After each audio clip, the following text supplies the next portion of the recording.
Thank you for giving me the opportunity to be able to speak about the research that I've been doing for the last 20 to 25 years. I've been focusing on glycemic control in obese individuals and those with type 2 diabetes. And what I have really looked at is how does diet and exercise modify glycemic control, and what is the hormonal and metabolic responses that we see.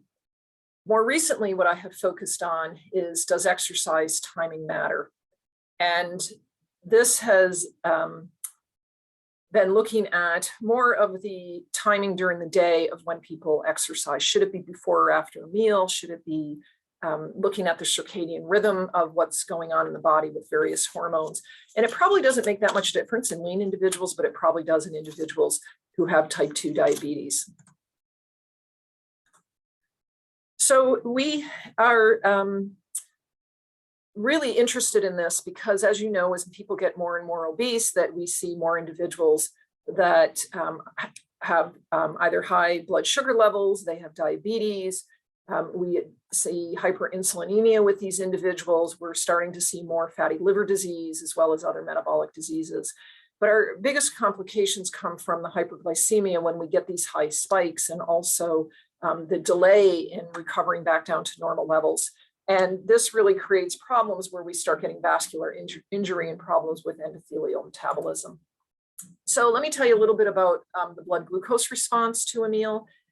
When we have something to eat and it's got carbohydrate in it, we see an increase, and then we see it return back down to normal. And usually by 90 to 120 minutes in a healthy lean individual, it'll return back down to where it should be. In an obese individual with insulin resistance, we see this rise. But what happens is one, it could take longer to peak, but two, it stays elevated for a prolonged period of time, so that when we get out to this 120 minutes, it's still well above the resting level. And so now you have more circulating glucose in the system.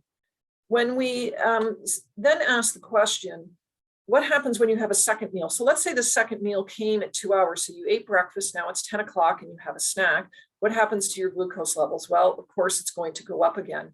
And what we know so far is that glucose levels at the second meal, sometimes it's a little bit higher, but sometimes they can actually be lower, because we get what is called the first meal effect, where the first meal we see the high glucose. It's like you're priming the system and it does a better job on the second meal.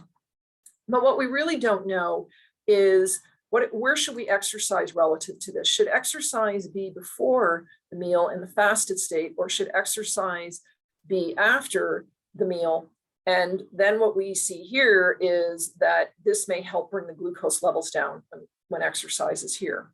So this is a kind of a line of research that might have started maybe a little longer than 15 years ago, but there's not a lot of research in this area. But what there is starting to show us some trends.